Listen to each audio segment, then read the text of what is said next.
All right, welcome back to our Tuesday night Ascension workshop. And what we're going to do tonight is we're going to talk about shifting timelines. And we're going to do it in a way, a lot of people say, oh, you can shift your timeline, you can step into any timeline, become anything. That's not enough for me. I get the concept, but I want it to be a little bit more specific than that. Just the way I think. Like, I'm not just going to tell you you can shift timelines. I actually want to see if we can actually learn something and how to shift timelines. And I'm going to do this in two steps. The first thing, I'm going to show you a video. I think it's about well, I'll tell you how many minutes it is. Um, I'm not sure how many minutes it is. I think it's about a 6 or 7 minute video. And this video is Tegan Gates. Some of you know Tegan and know that I've done some like joint interviews with her. So I have a lot of respect for what she does. She's a channeler. And she recorded the video that we're going to watch after returning to her home after visiting for 2 weeks. She visited Egypt, and specifically, she visited the site of the Great Pyramid of Giza.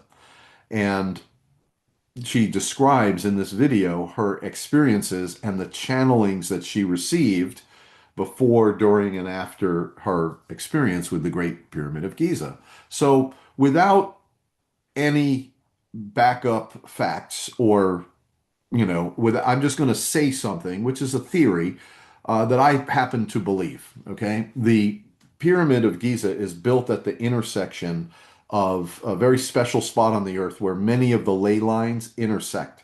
So it's a very powerful energetic point, and it is believed that, well, first of all, there's the Great Pyramid that you can see, but then there are secret entrances to the Great Pyramid, and you go, like, crawl on your belly and trap doors, and eventually you go way down, deep, deep, deep into this tunnel, and you go way down underneath the Great Pyramid of Giza. And if you were to look up, you would see 350 billion tons of granite on top of you.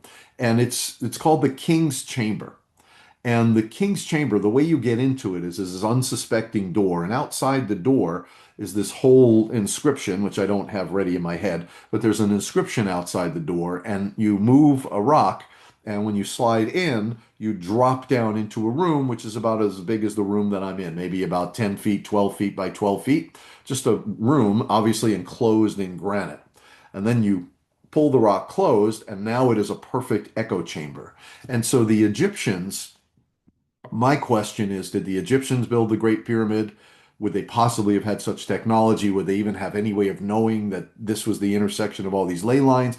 Or was it perhaps built, thousands of years before by another technology, another race, another technology? I don't know the answer to that. But I do know that there are many stories where this inner chamber, this 10-foot by 10-foot room, they would all get in like that, the head priest and the assistant priest, and this was called the King's Chamber. So it was really only meant for the incoming king. So there was a ritual that they would do inside this chamber. And in the middle of the room, and by the way, there's a recreation of this inner King's Chamber in the Rosicrucian Museum in San Jose, California. And you walk into it and you see, oh my God, it's like a granite thing, and they have the roof painted, so it looks like the stars and the moon, but that would be just painted on the granite. So anyway, in this King's Chamber, they would chant vowel sounds like Om and Ra and Rama, and the vowel sounds would echo, and they would energize, and they would have power. And it's also said right in the not said, but right in the middle of the King's Chamber is an empty stone sarcophagus. And it's actually a mystery because there used to be a gigantic stone slab on top of it, kind of like on an angle, so you could get in. But then one day, that stone slab was gone, and it seemed to me impossible how they would have gotten it out. But anyway, it is said that when you became the king, they didn't call them pharaohs in Egypt for many, many years. That was a Greek word. They were the kings of Kemet. So if you became a king, the priests would take you down this tunnel, the secret tunnel, and they would have you lie in the sarcophagus, and they would do their chanting.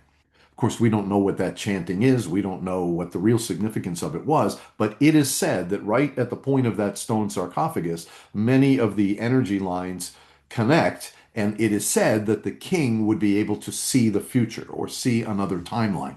So you knew I was getting back to timelines somehow. I took the long way, but we're right back to timelines now. In fact, it is a story that I happen to believe that Napoleon in 1798, when he conquered and destroyed Egypt, the great nation of Egypt, conquered it really for no reason, and just destroyed the civilization. But anyway, it is said that Napoleon was taken into through these tunnels into the king's chamber and laid down in the sarcophagus, and he was never the same again.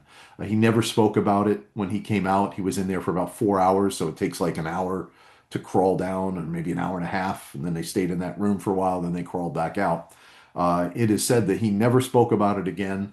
He was a changed man, and on his deathbed is the only time he ever said anything about it. And he was asked to share what happened in the Great Pyramid of Giza, and his only answer mysteriously was, it wouldn't matter, because apparently he was able to see the future. So I believe that to some sense. But then I heard Tegan's video, which I'm going to share with you now, about her visit to this same king's chamber. Well, I'm sorry, she just went to the pyramid. She didn't go inside the pyramid. She certainly didn't go into the king's chamber, but she was at the location. And I'm going to share this video with you. And I'm just going to let it play, and then we're going to talk about it on the back end. So just to prep it, she just got back home from her trip to Egypt with a group, and she's talking about the experiences that she and other people had in this group, and particularly the messages, the channeled messages that she was receiving, the intuitive messages and the knowledge that she was receiving about this specific location.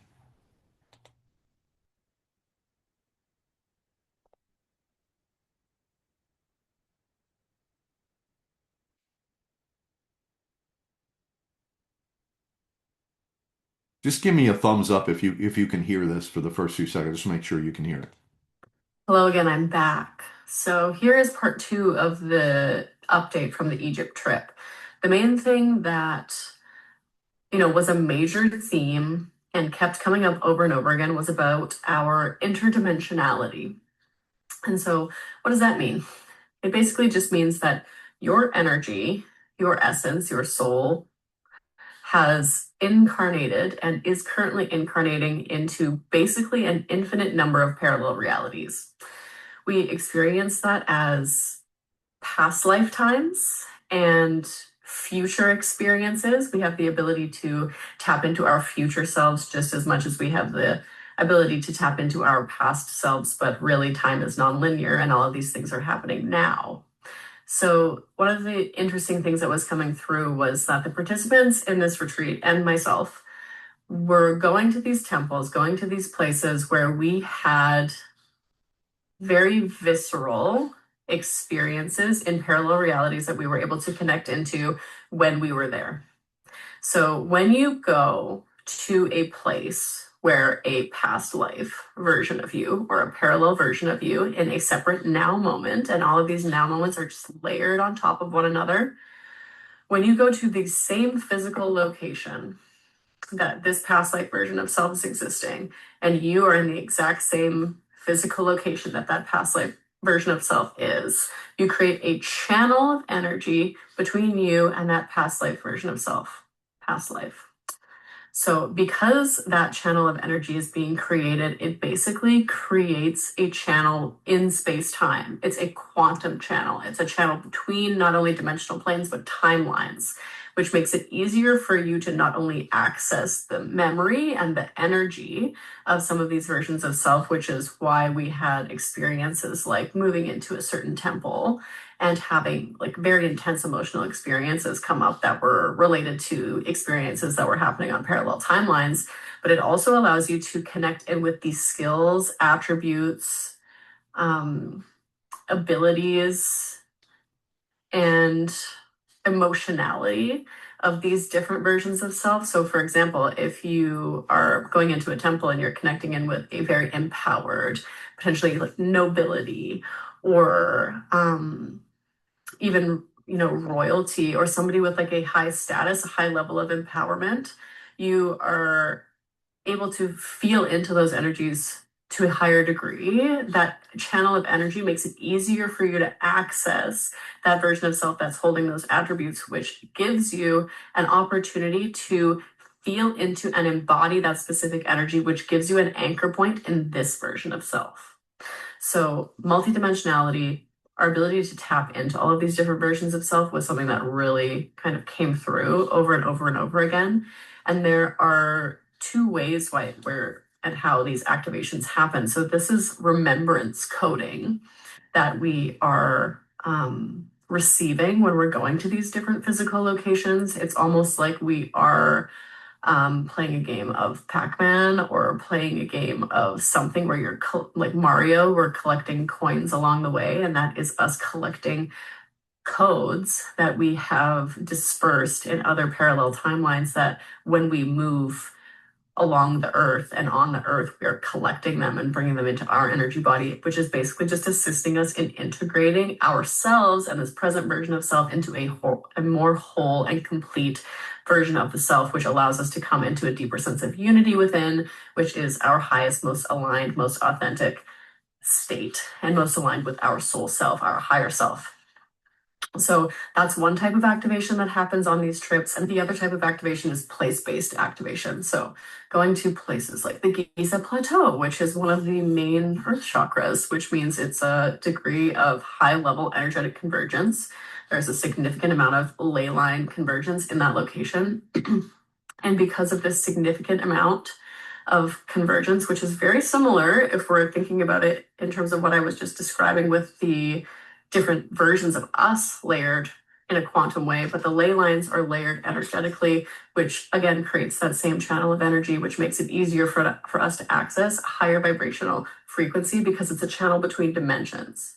And so when we go into these areas with high levels of convergence, we're just accessing higher level frequency, and the version of self that we are beyond limitation, which is our soul essence, our higher self. So when we sit in those places for long enough, we have these high frequency energies kind of filtering into our energy field. And then usually it takes some time to integrate those things. Sometimes it takes a period of purging, of letting go, potentially sickness. It can also just be emotional release, to create enough space and typically some like rest time where we're having enough like openness where we're not doing to allow things to kind of filter in and find their way into the puzzle piece, the puzzle of our energetic field.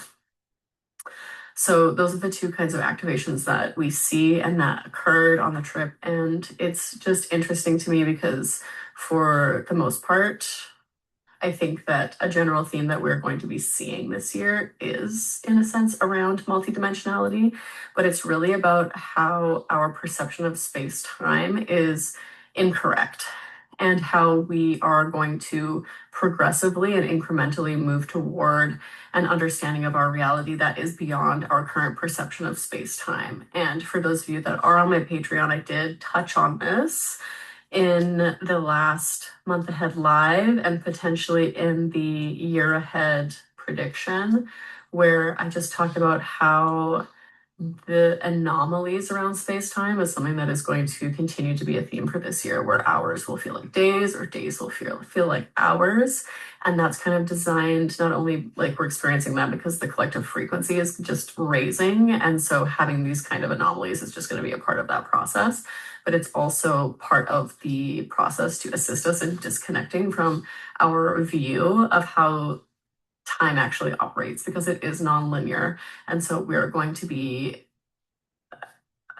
moving through time in a different way and also utilizing our disconnection from space time in a different way, because if we no longer are connected to things having to take time and having to be an incremental kind of slow moving process, we can not only connect in with versions of self that have the qualities and the energies that we're desiring to connect into, but we can move through space time in ways that are different and potentially more efficient than what we're currently capable of. So that's it for today. I love you all, and I hope you have a beautiful rest of your day.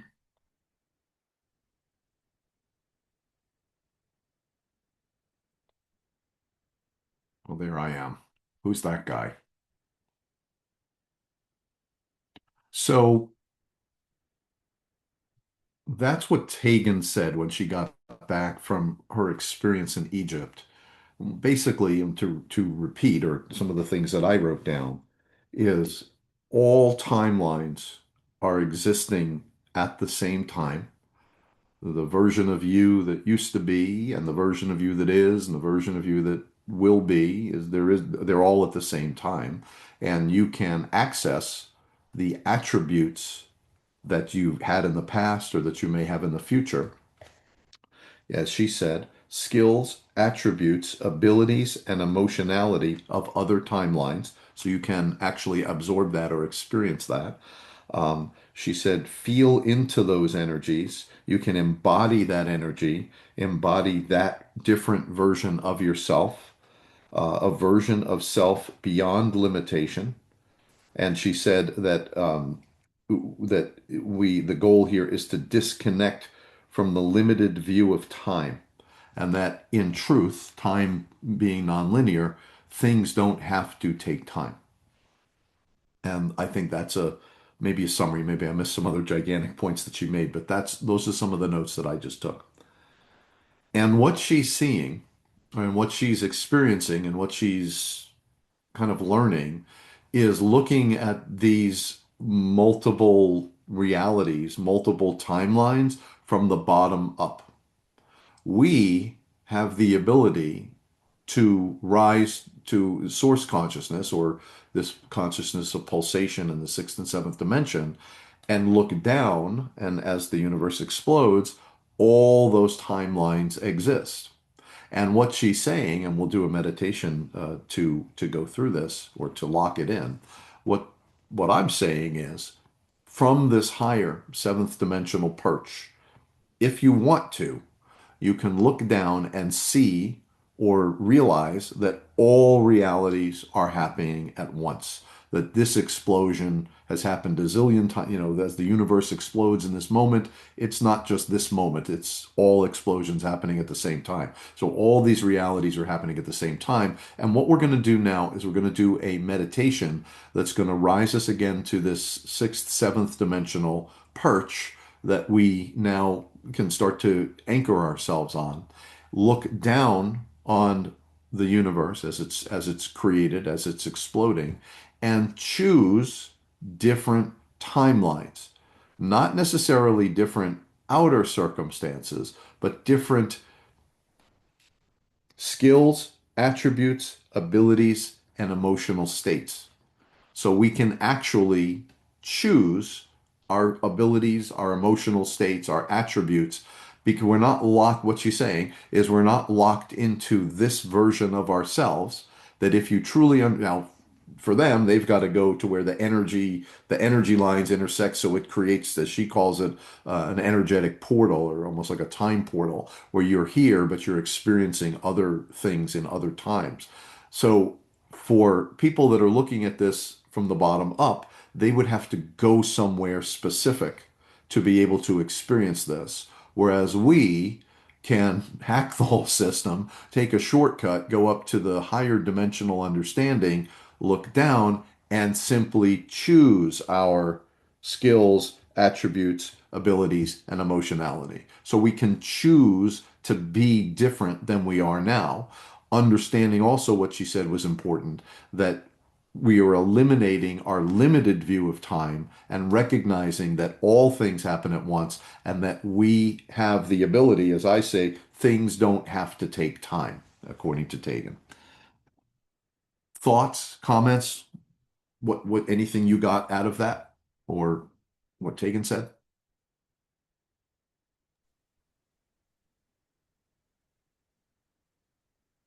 I think it was very interesting. I learned a little bit from that. It sounded like some of the things I've heard from others, and I think it's very valuable information. I think that all of that makes a lot of sense. But from my own personal experiences, I can say that I've had out of time experiences that make sense to me, but I think it's going to be a very individual take as to how we relate to things like this. But I thought it was very powerful. Thank you for sharing it. Yep. 100% individual is the word, right? So each of us experience this to the point of our understanding, to the point of our preparation, to the point of our ability to receive and absorb this information. But let's anything else, John or Nina?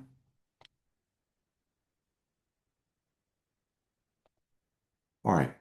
So let's do the meditation. We're going to do our we'll start above the clouds. We'll go into the fifth, the sixth, and the seventh. And then I'll just give you a guided meditation and we'll just talk about this idea of multiple timelines, this idea of absorbing different attributes that maybe you don't feel like you have now.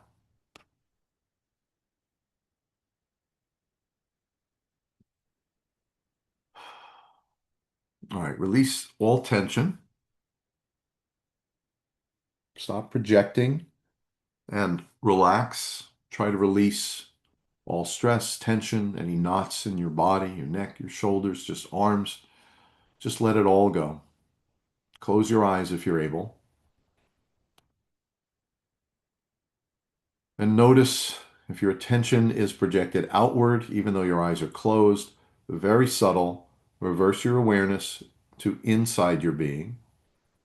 I like to play at this little spot, go back and forth. You can see the difference between projecting outward and reversing your awareness. Very subtle. Reverse your awareness inside your being. And once you're locked inside your being, this is called your inner sight, like a rock sinking deeper and deeper into the ocean.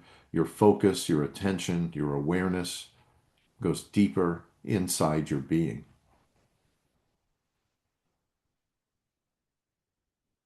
The first thing you'll notice is your diaphragm. I want you to put your inner sight on your diaphragm and simply observe it without trying to control it or connect to it. Just observe the diaphragm. When it expands downward, air rushes into the lungs, then it relaxes, pushes back under your ribs, and the air pushes out of your lungs. Just observe that diaphragmatic breath for 3 or 4 breaths.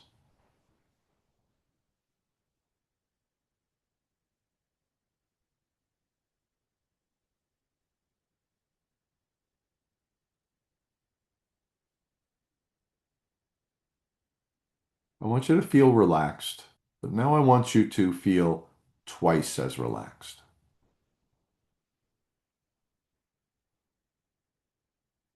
I want you to lock twice as much on your inner sight.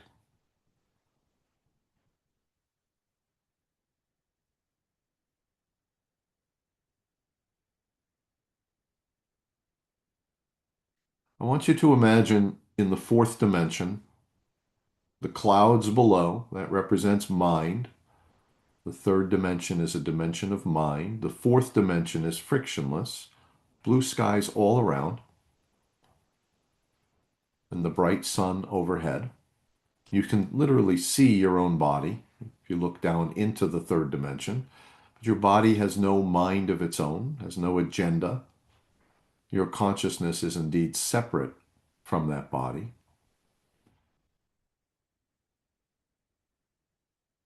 And now I want you to observe not just the blue sky all around, but the light over your head. That's the fifth dimension, the dimension of light. And that light represents the light of the universe, the light of all universes. And I want you to rise your awareness to that light. And the moment that that light touches the outside, the top of your energetic field, I want that light to stream into your being. And I want you to open and accept that light throughout your being, throughout your body, your skin, your muscles, your bones. The light is flowing through your joints, in your cells. Every cell is filled with light. Your DNA is filled with light. And I want you now to remove all borders. Your body is not a border. That light is infinite within you, goes in all directions. It is the light of the universe. There is now no difference between you and the light of the universe. And just sit in that light body, in that universal light, encompassing all of it inside your being.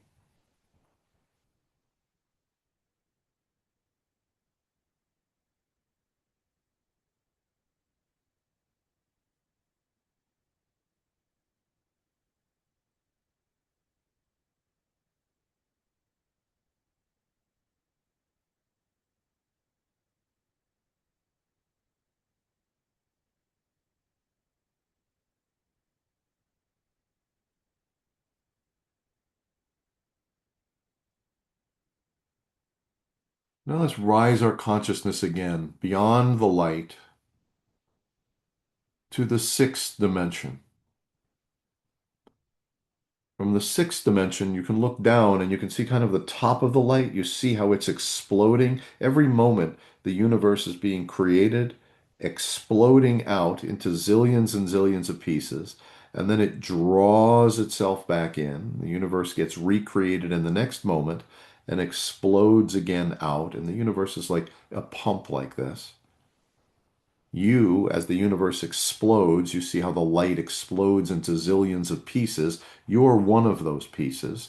Some of those pieces stay in the fifth dimension. Others of those pieces go into that lower vibrational state in the third dimension. When the light hits the slower vibration of mind, it splits into two. It splits into energy and consciousness. And therefore, everything in this universe is that dual aspect of energy and consciousness.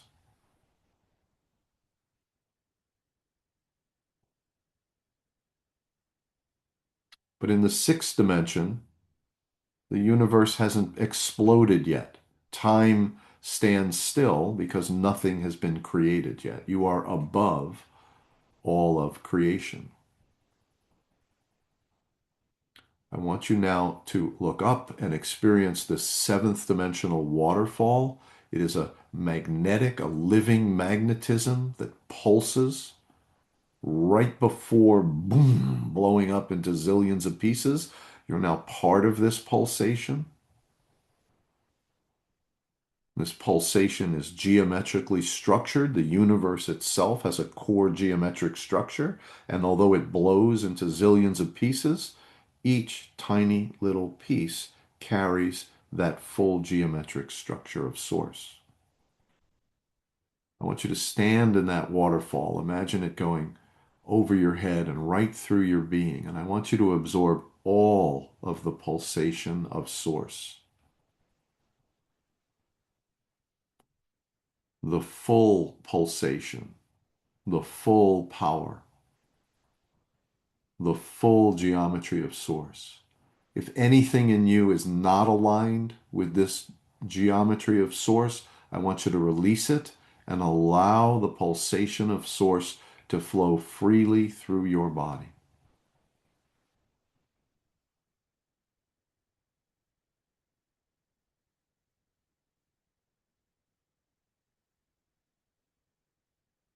You are all of source. You're all the whole thing before it explodes. You are that. You are the little tiny piece that has found its way into the third dimension. And you're also all the other little pieces. You are all of it. And you are the unified source.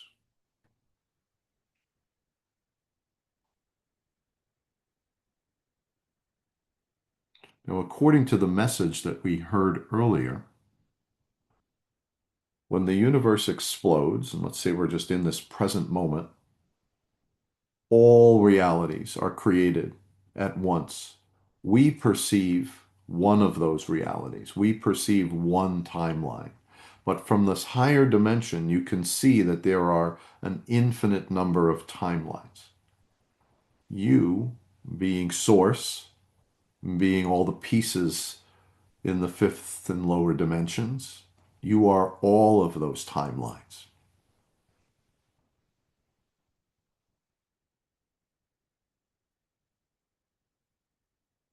All skills, attributes, ability, emotionality, all of those timelines are now available to you. You are not locked and anchored into one physical being experiencing one timeline. Your consciousness can experience other timelines. You can choose other timelines. And in this case, when I say choose other timelines, you can choose other attributes. You can choose other emotional states. You can choose a timeline where you are embodied with higher wisdom.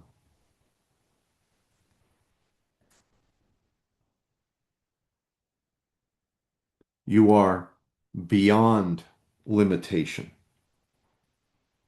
All timelines are available to you. All possibilities are available to you. It doesn't have to take 50, 500, 5,000 lifetimes to achieve a certain emotional state or achieve a certain state of wisdom or experience or skill or ability. You can choose these timelines now. You are not limited any longer to that body and the limitations of that body and the limitations of the way it was raised and taught and educated and culturalized and societized. That is one timeline.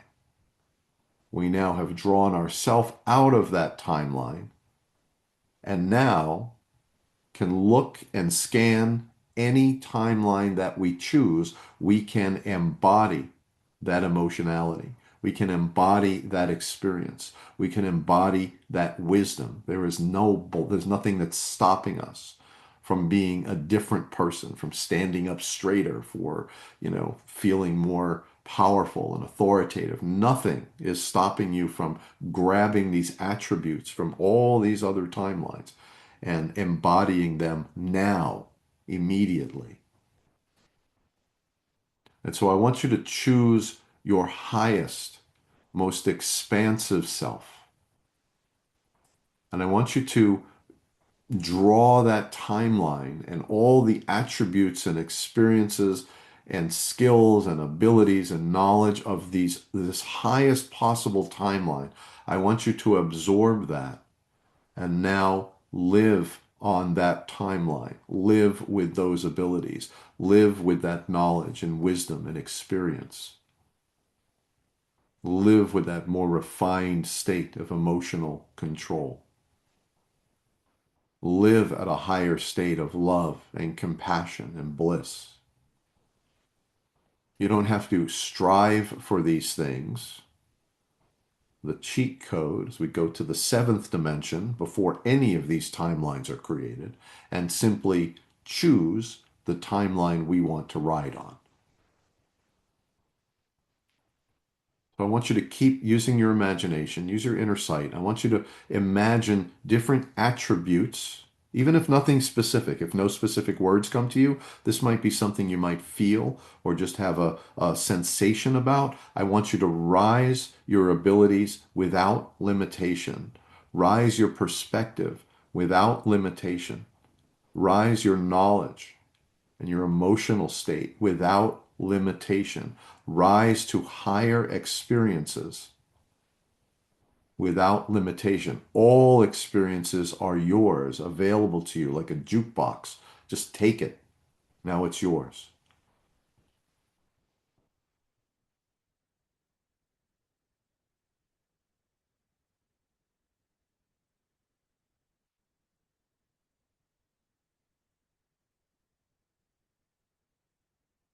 By using your inner sight, by creating these visual impressions within, by creating these sensations and impressions, not even visual if they're not visual, by creating this knowledge, this kind of sensational experience of just pulling all these things in, you become those things. Not like that, but with muscle memory. So rising to the seventh dimension should definitely be a part of your everyday experience. This meditation, these seventh dimensional meditations, should definitely be something you visit on a daily basis. And now we can add the idea. Now we've talked in the seventh dimension about the collective and building, using the cooperative power, but you can also see, you can check out the whole field. You're not limited. You're not sitting on the bench for this lifetime. You're above the field. You can choose any play you want, any type of person you want to be, adopt any sense of emotionality, any skills, abilities, attributes, experiences, knowledge, wisdom. All of this can be absorbed by you because it all exists in this now moment, and it is free for you to draw it into your own being.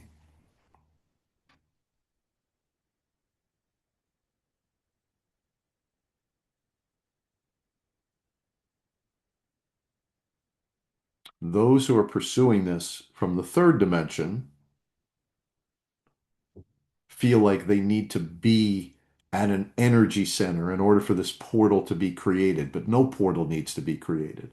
Once your consciousness is above time, above the creative moment, all creative moments belong to you. If you choose, any creative moment can be absorbed and internalized by you if you choose to do that. And so when I saw her video, Tegan's video, and Vraj, you missed it, but we just watched a video. When you see that, when I heard that, I said, ah, she's looking up at these experiences. We have the ability to look down on these experiences. And like a surfboard, we can jump from one surfboard to another one, to another one, to another one, to another one. And you can get better at this task. You can get better at this little game the more you do it. The more you can jump onto this surfboard and that surfboard, and you can kind of ride that timeline with that knowledge and that wisdom and those experiences. You can absorb these experiences.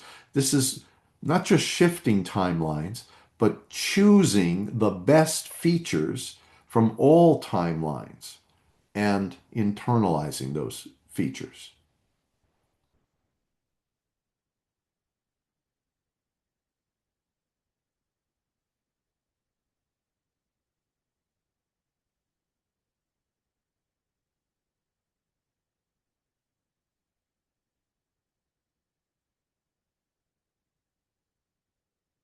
If you want more courage, you have it. Just take it. If you want to be more peaceful, calm, and balanced, just take it. Just take it and pull it in. Any attribute, any knowledge, any wisdom, any experience, any sense, any emotional presence, all of them are you, they're all there for you. And you just take the ones you want, internalize them, and now you're writing a timeline that includes that experience, that includes that wisdom, that includes those abilities. And by repeating this exercise over and over again, you'll start to become more specific about the things that you want. Maybe you already have some specific things in your mind, but it doesn't even have to be a specific word. Just take the energy that you want, that cloud of energy, that kind of vibration that you want. Just pull it in because all is available to you. You don't have to go through this recycled experience 10,000 times to experience 10,000 things. You can experience them now. You can absorb them and internalize them now without limitation.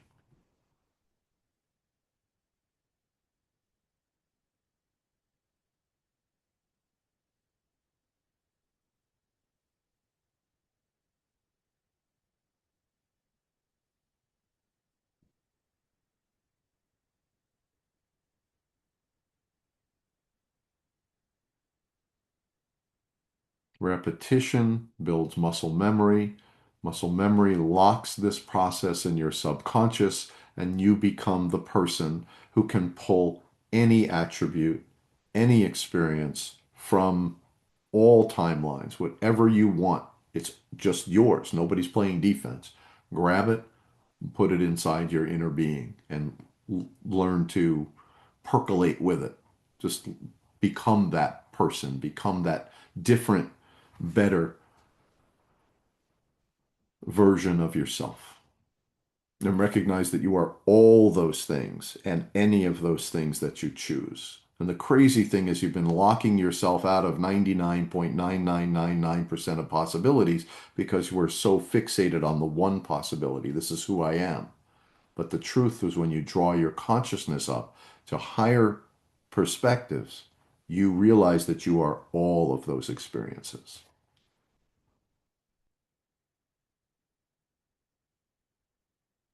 And I believe in this way, not only is it a very powerful thing, I think it can be very effective, and I think you can make dramatic changes in yourself in a very, very short time. And in fact, next week we'll talk more about the ninth dimension, um, and we'll talk about some more exercises and meditations that we can do from there.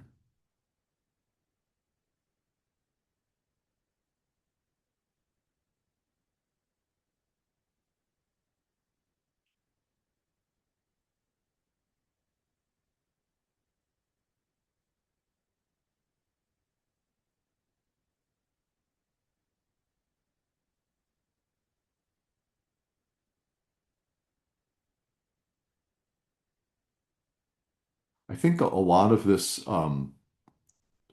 multidimensionality talk and timeline talk can be confusing looking up. Well, how do I pick another timeline?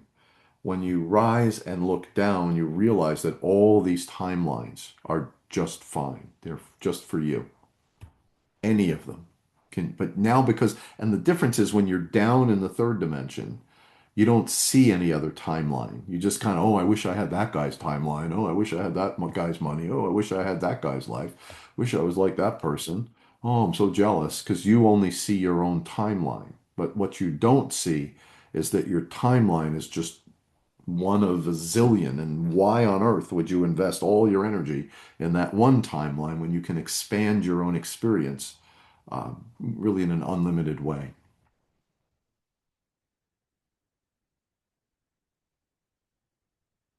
So that's what I wanted to share with you guys this evening. And her video really, oh, I hear what she's saying. Like I really understood what she was saying, and I realized she's looking at it up. And for them, they have to go to a spot where there is an energy portal. Well, we can bypass all of that and see that all of these are available to us. We have the whole candy store. We can take anything, we can have anything we want in the store. It's all ours. All belongs to us.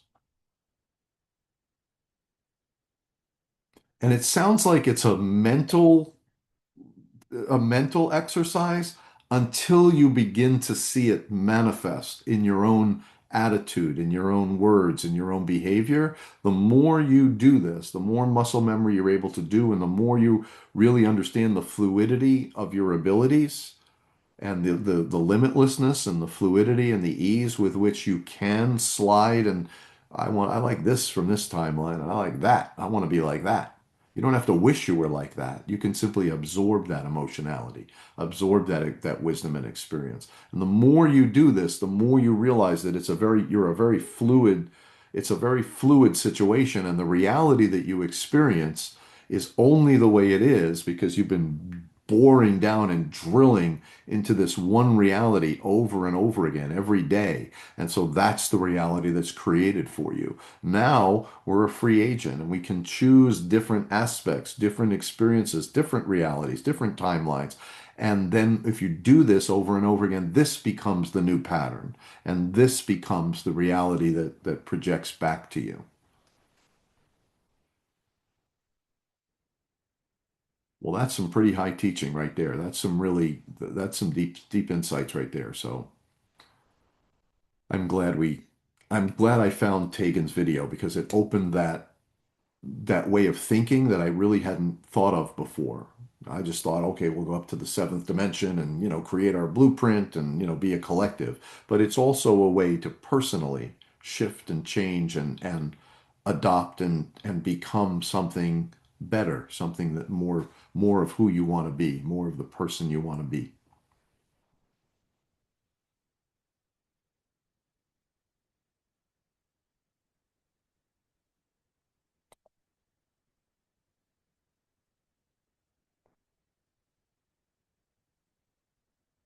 That's it. Call for comments, thoughts.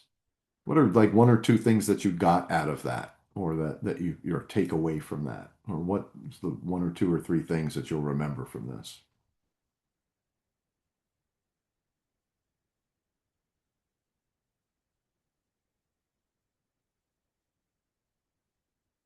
I really do like that picture of fluidity, right? You're not bored down into that one reality anymore. You now know enough to know that everything is changeable. Everything can be absorbed, taken, percolated in. We talked about the keyword focus meditation where you create a concept and then allow that concept, the energy of that concept to percolate. Very similar. You can create an attribute, you just look around, just scan the field and I like this one, I like this one, I like this one. You can absorb them. And I would say do the same thing that we do for the keyword focus. Turn those into energetic representations and simply absorb that energy. And now you, over time, become that energy. You're not locked in to being the same way you've always been. There is infinite ability once you understand these higher dimensional concepts. Once you're able to rise yourself to these higher dimensional states, you have infinite ability to pick, choose, and experience and absorb.